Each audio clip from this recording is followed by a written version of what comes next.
Welcome to Football Conspiracies. I'm Jared Cole. And I'm Jared Rabinovich. This week's episode, The Kennedys.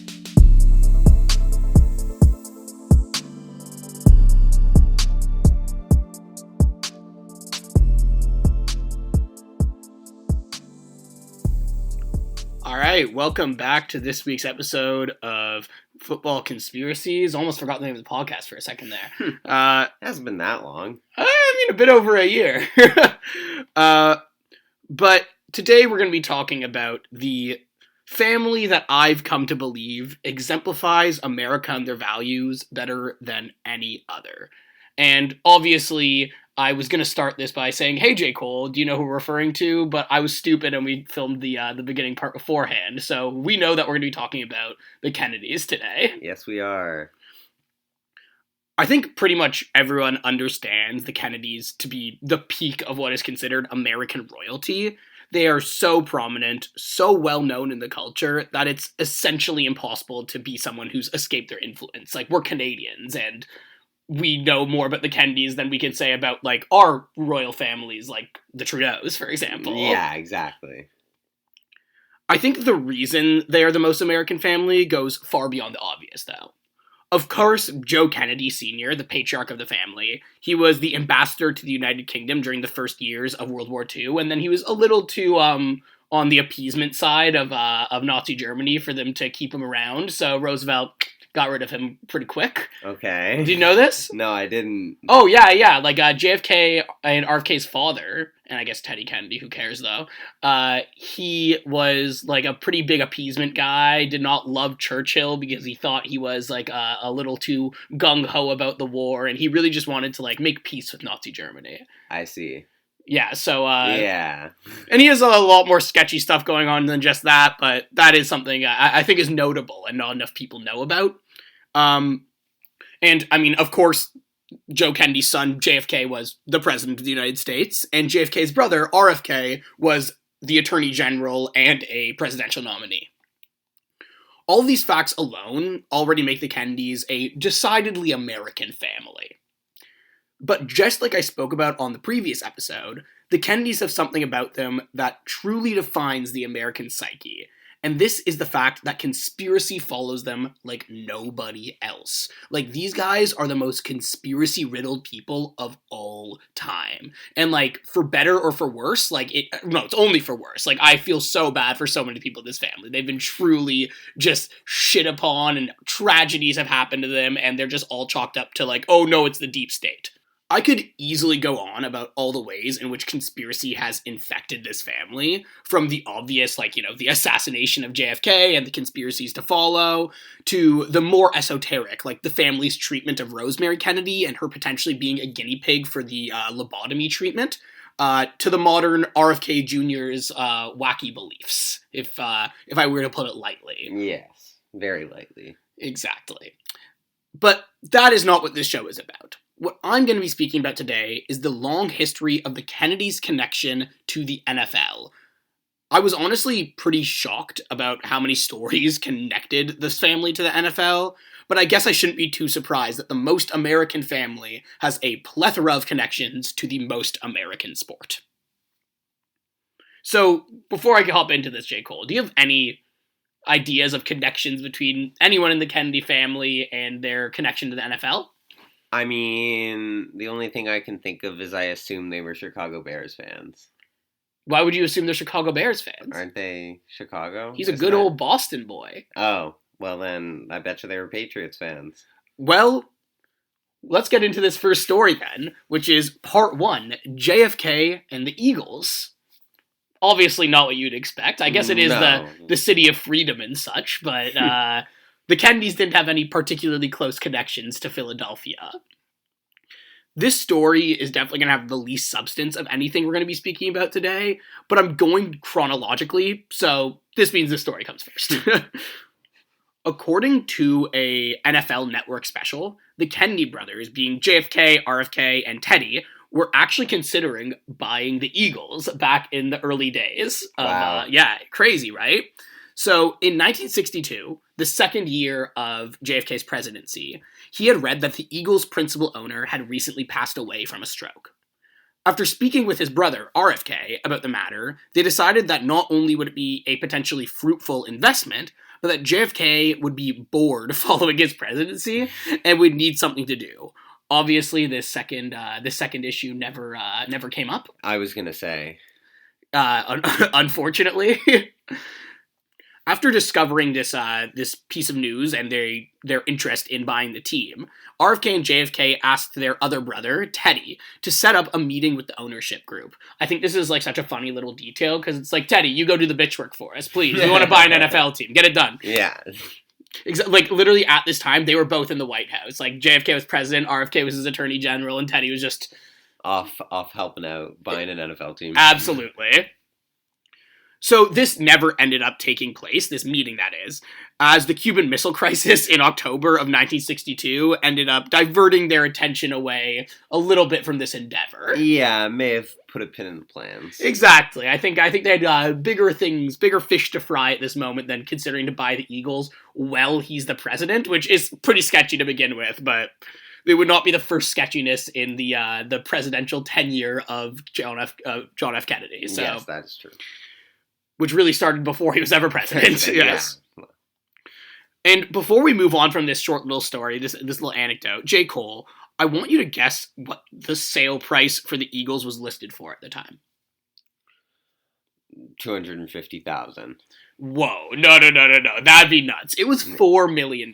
Okay, yeah, that's... Which, like, adjusted for our today's time, like, obviously is a lot more than that. But think about that. They would have put in, like, at most, like, what, $40 million, and I'm way over predicting here. And they would have been, like, multi-billionaires now. Crazy. That would have been the greatest return on investment I have ever heard of. No, like, they knew what they were doing. Yeah, the brothers were absolutely right that this would be a potentially fruitful investment. Though neither of them really lived long enough to see what those fruits would have bore. All right. And now we're going to move on to part 2, which I have titled November 24th, 1963.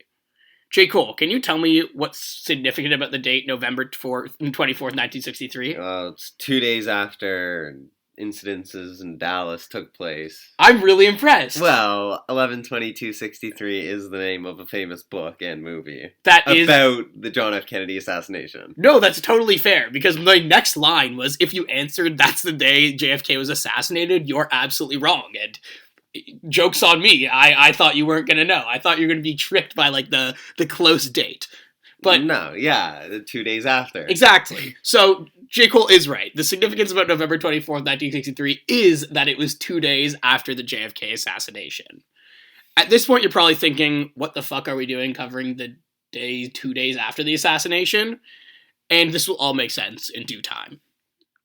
I think it's quickly important to preface this story with just how much the assassination of JFK shocked the nation at the time.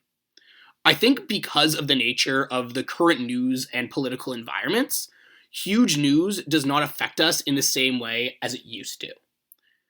Society as a whole has become so desensitized, and we are constantly contending with a flood of information, so it's difficult to appreciate the magnitude that this news could have caused at the time. This was a time when they had 3 news sources in America, 3 major news sources, that is, and pretty much everyone was looking at the exact same news at the exact same time. Like, this was the monoculture at this point. Right now, we're living in a state of the world where we all have access to our own little silo of information that perfectly aligns with our own viewpoints and opinions, and we could really find what our specific niche is, for better or mostly for worse.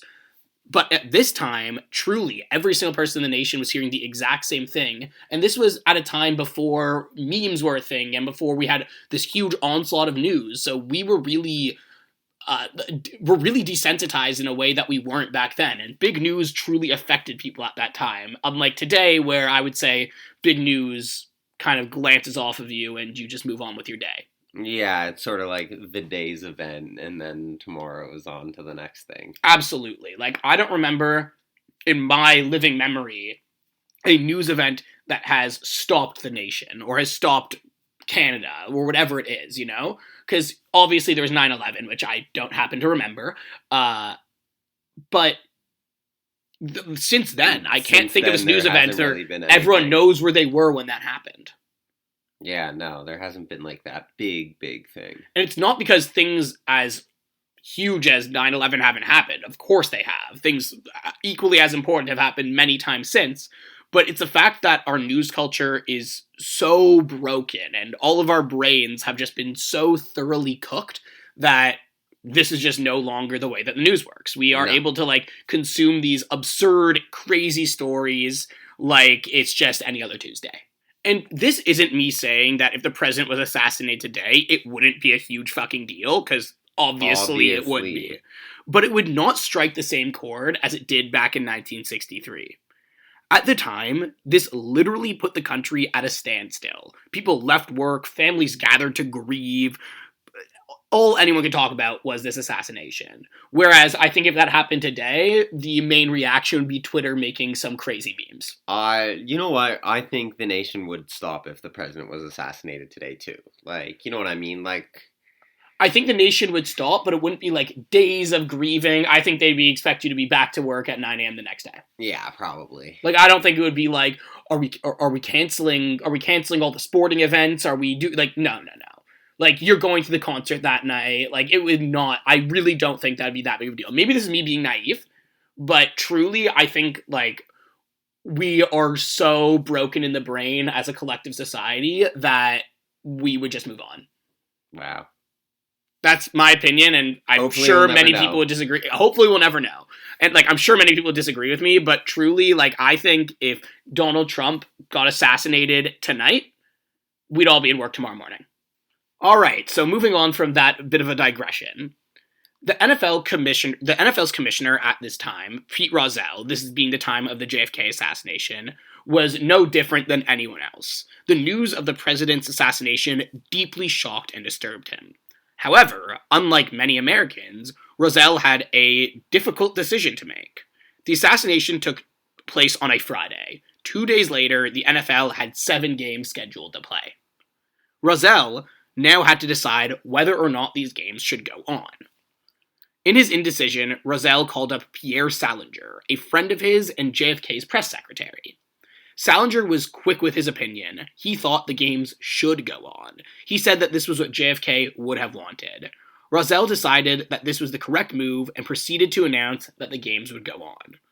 So what do you think of that? Valid. 2 days later after the assassination. Yeah, if you're playing in his honor, like, it makes sense. Like, I get it.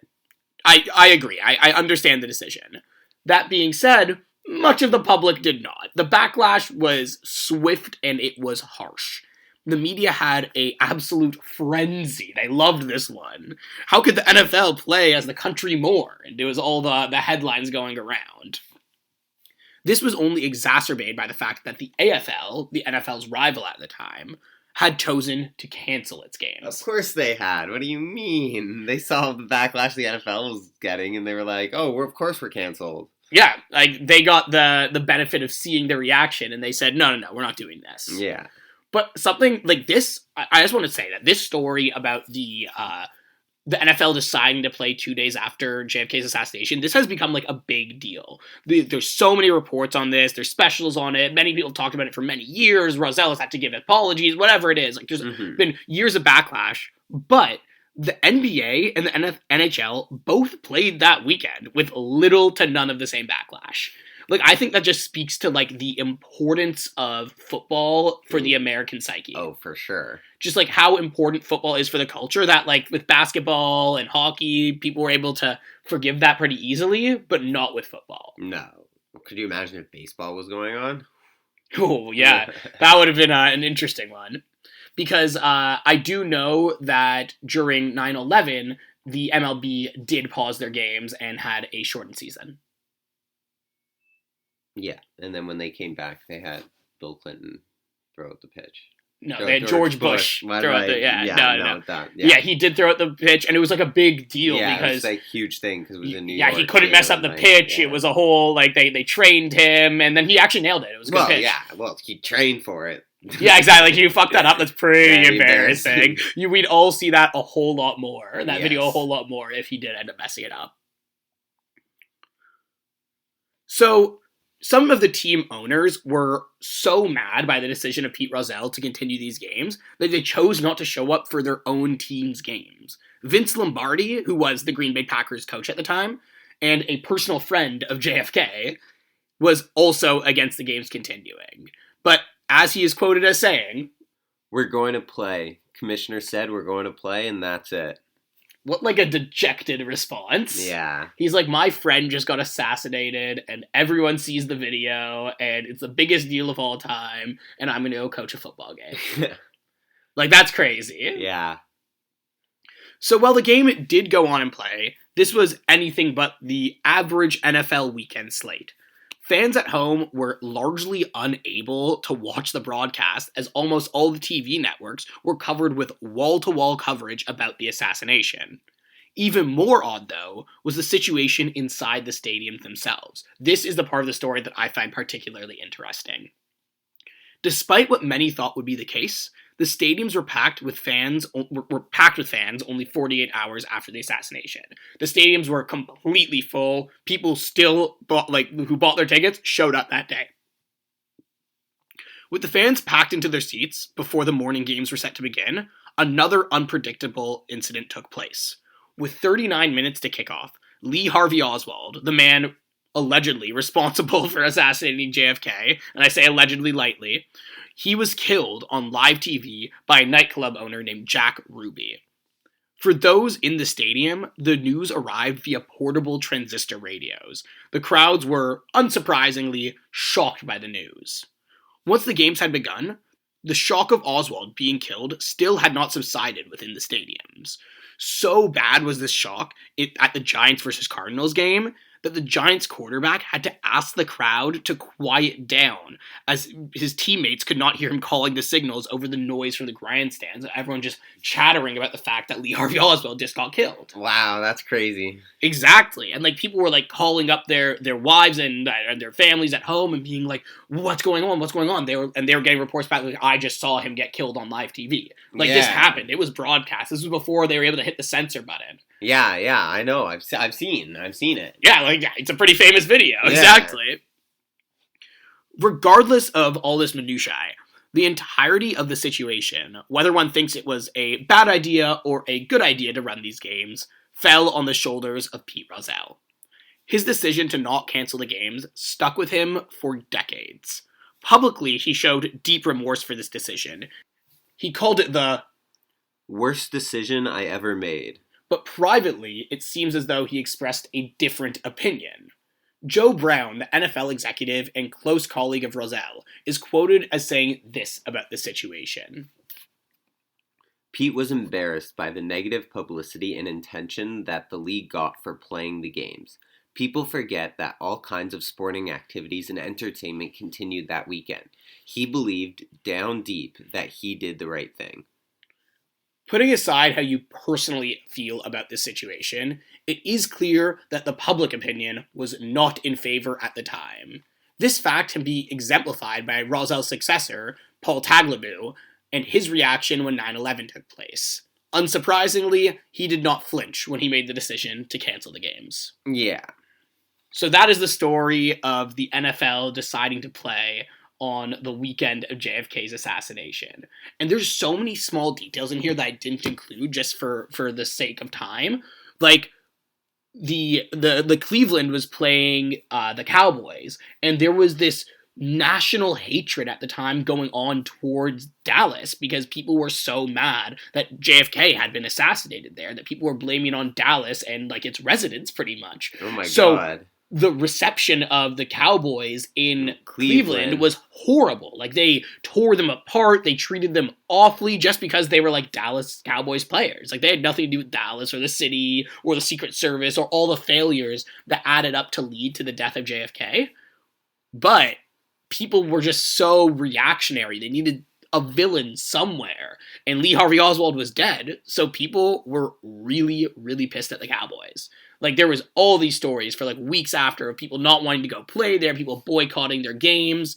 Dallas was the enemy at the time. Wow. And the Dallas Cowboys are still the enemy today, but for a very different reason. America's team, my fucking ass.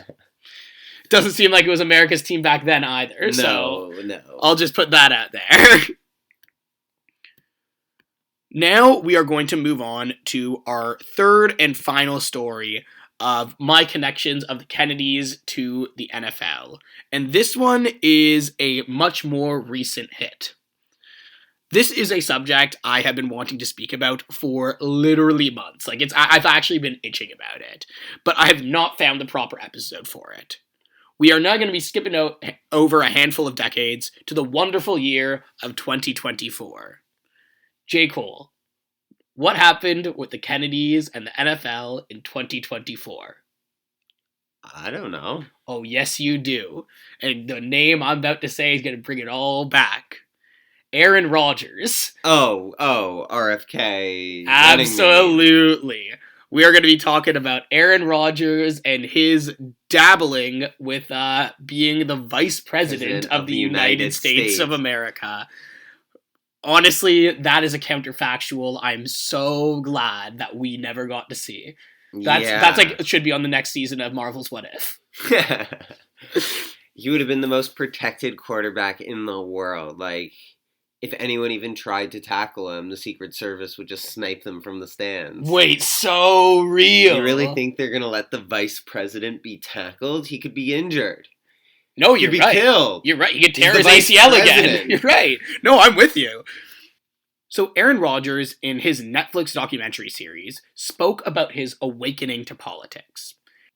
In a conversation with RFK Jr., the son of RFK, the nephew of JFK, former presidential candidate and current Secretary of Health and Human Services, Aaron Rodgers explained his political awakening. When he was in his sophomore year of high school, he was first pulled into the political realm by his interest in the JFK assassination and his firm belief that it was an inside job. I want to make very clear that he is currently having this conversation with RFK Jr. He is telling RFK Jr., my political awakening is because I don't believe that the assassination of your uncle happened the way that I thought that they say it did. How unhinged is that? That's pretty crazy. Even more unhinged is the fact that RFK Jr. is like, yeah, I totally agree with you, man. But, like, just that dichotomy of, like, one of the greatest football players of all time talking to JFK's nephew about, like, it's so crazy. Yeah, that is wild. Well, I think the craziest part of that statement is you calling Aaron Rodgers one of the greatest players of all time. But I mean, unfortunately, I think he is.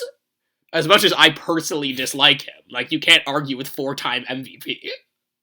I mean, a lot more stats that go into That's not the debate we need to be having. You're right. We are not here to debate the merits of Aaron Rodgers' career.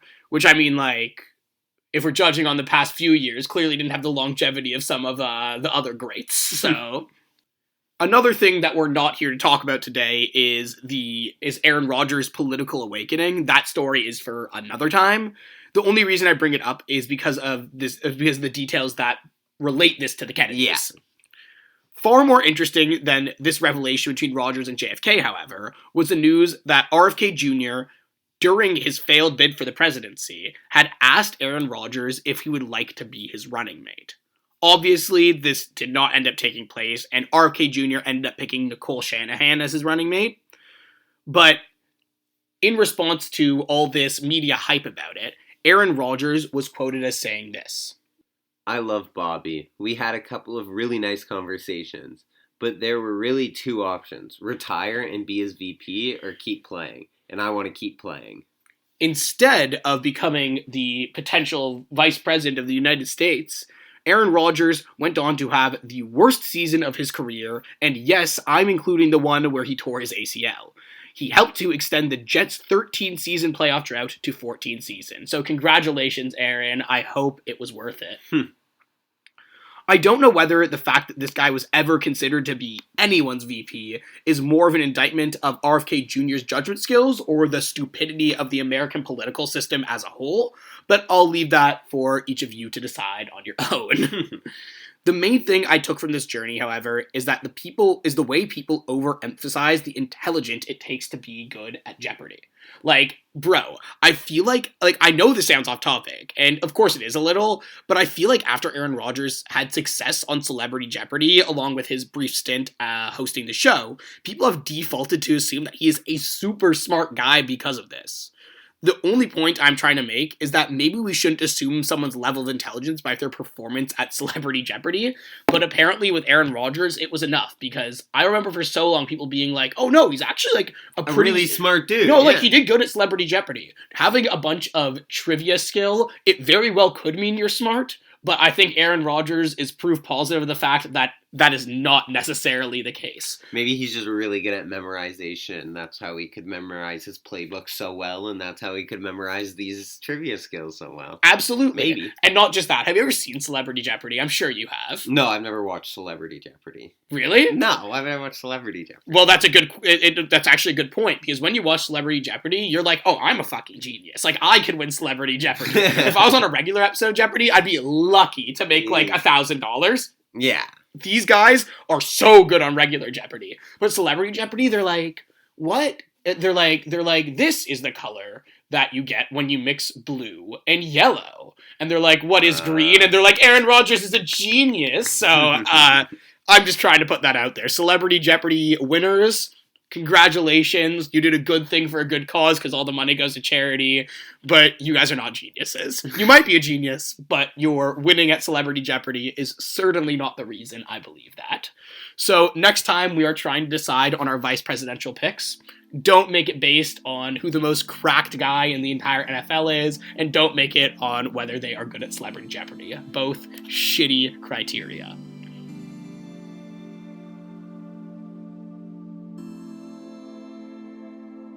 All right, welcome viewers to the end segment where we talk about some wild football. And this wild football, we credit to Monica Lewinsky. I'm sorry, what? Yep, you heard me right. Monica Lewinsky is the reason for this end segment today. Monica Lewinsky. Yes. I could not imagine how she could be connected to football, but... Did you know that she is the reason we can still play fantasy sports today? Explain, because this sounds ridiculous and untrue. And for everyone wondering, this is the same Monica Lewinsky who had an affair with Bill Clinton in the Oval Office. So, I mean, same person. I'd be shocked if there was another Monica Lewinsky anyone out there was thinking about. I know, but I just gotta clarify it for the viewers. Of course. And in case we have any, 16-year-old viewer out there who's like, who's Monica Lewinsky? Yeah, well, look it up. Now you know, exactly. Great story. Yeah, exactly. If you want a crazy scandal. So, back in the 90s, fantasy sports were still pretty niche, but starting to shine as the internet started to grow. There weren't million-dollar prizes, there were no apps, there was no daily fantasy sort of thing. But the problem was, these online casinos were also blowing up, and they caught the attention of the government. Yeah, that makes sense. They're, definitely illegal, and, gambling's only meant to be legal on native territory or in Nevada, so, of course, there's gonna be some people who are mad about this, people who stand to lose money. So, more specifically, there was this man named Senator John Kill. That's KYL, kind of a badass. Okay, less badass. Fine. Who proposed a bill that would ban any and all gambling on the internet. Wow, okay. This is also in the 90s. Yes. So, what was internet gambling at this point? Fantasy sports. But, bro, the web pages were basically, there's, text boxes. You have to be, a coder to figure out how to bet online. Yeah, well, apparently this bill was so broad that it included fantasy sports. And most of Congress didn't understand what fantasy sports were. And the bill passed the Senate. Wait. This is so reminiscent of today, of just senators passing shit because they're technology sounds scary, but they have no idea how technology works. I guess it hasn't changed since the 90s that America is just ruled by a bunch of geriatric people who have no idea how the stuff that they govern actually works. That is something consistent through the American government. Well, that's definitely true on display here. because it only needed one more vote, okay? Okay. Before it was officially banned in the House vote, for those who don't know. And just before they convened, everything came to a screeching halt. The most explosive news story had just dropped. Bill Clinton's affair with Monica Lewinsky was a full-blown scandal, and Congress immediately stopped debating gambling and completely shifted into impeachment mode. The bill was pushed aside, and by the time Congress was ready to focus on anything other than the affair, a new bill was on the table. This time it was different.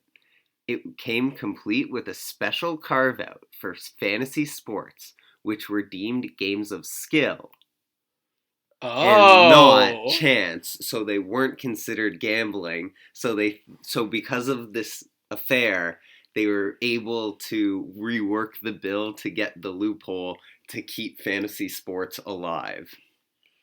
Whoa, that's like a pretty wild little tale. Yeah, so Monica Lewinsky probably has never drafted a team, but there's an argument to make that she's the most impactful fantasy sports player of all time.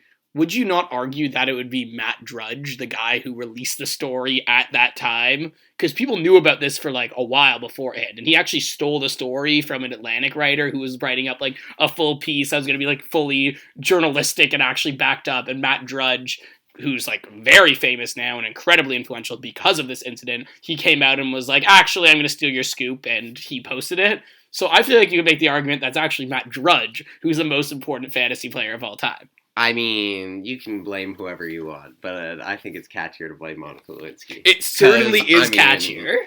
So this story came from a book called The History of Fantasy Sports, which by a guy named Larry Schefter. So if anyone's interested, The History of Fantasy Sports. Sounds like it could be interesting. Yeah. Give him a shout. This was a good story. It's definitely a good story. If there's anything else this worthy in there, it's probably worth a read. Yeah. So, yeah, thank you, Monica, and thank you, Bill.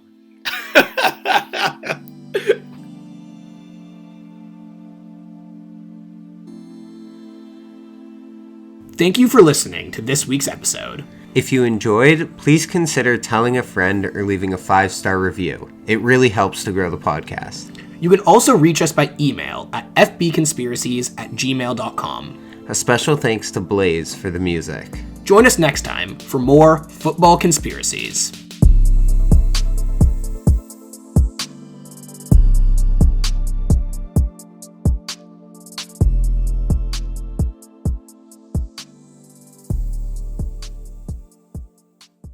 Fuck Batman.